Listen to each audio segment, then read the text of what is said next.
We're joined now by the mayor of Minneapolis, Mr. Jacob Frey. Good morning to you, Mr. Mayor.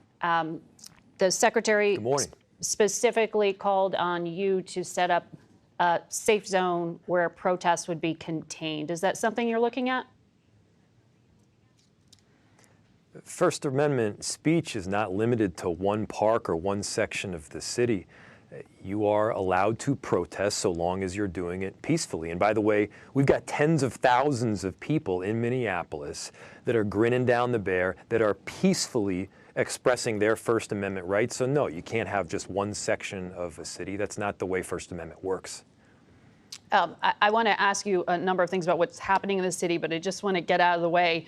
These reports that have been in the press since Friday, that you and Governor Tim Walz are under federal investigation. CBS reporting is that this is for alleged conspiracy to impede immigration agents. The Deputy Attorney General also said earlier this week he's going to stop you, quote, from your terrorism. Have you received any subpoena or any official notice that you are under investigation, and if so, for what? We have not received any official anything at this point. And so I can't comment on what I don't know about. That being said, this whole dynamic is deeply concerning because supposedly they would be coming for me and targeting me for something that is core and critical to my job as mayor, and that is speaking for my residents and my constituents. That we are at a place right now where the Department of Justice or the federal government could be coming after senators and governors and mayors simply for speaking for their respective constituencies and disagreeing with this federal administration. I mean, this kind of thing happens in other countries. This cannot happen in America. Well, our reporting is it's impeding immigration agents, but the specifics of that, we would love to see some paperwork on. From the administration. In terms of what's happening in your city, the Minnesota National Guard was mobilized Saturday by the state, which the police chief supported as potential support for his local law enforcement. They have not been deployed. Do you think your city needs them, and how would you describe the protest this weekend? We are doing the work to keep people safe in our city, and specifically, it is our local police officers. It is the state of Minnesota and our governor. We are doing everything possible to keep the peace, notwithstanding this occupying force that has quite literally invaded our city.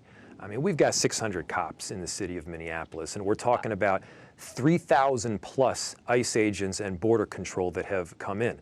They're not making our city safer. In fact, our city has been safe. Crime is down in virtually every category and virtually every neighborhood of the city. You said occupying force. Don't you think it's a bit much?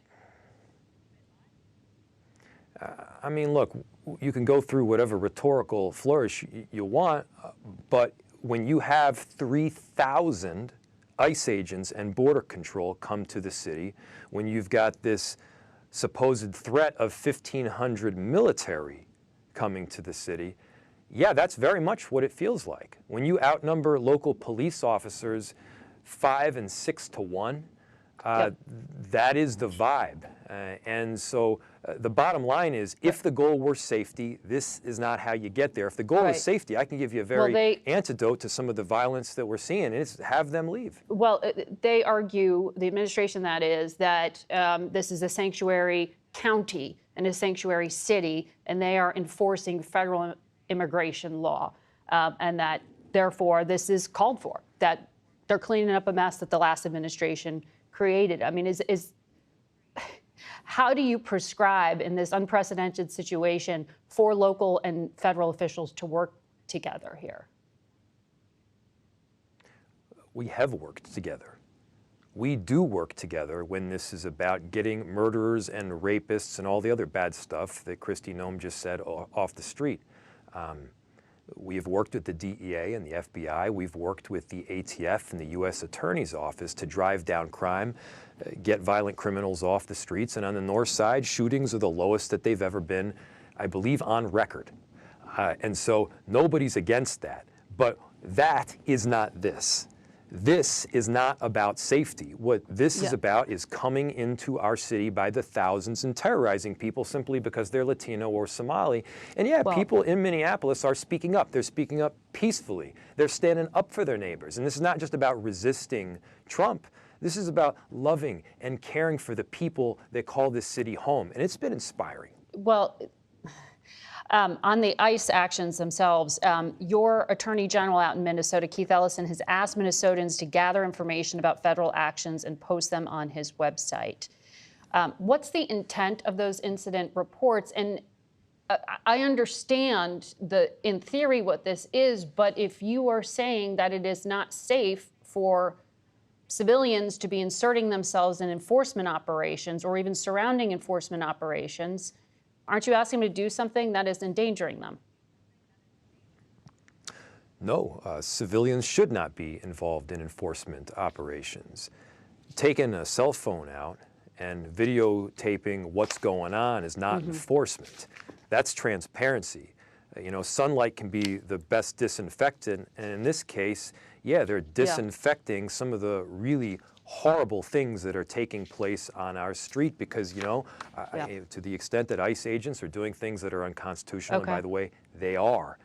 This is their opportunity to make sure that it is seen, that it is judged, and that we get our day in court. They do.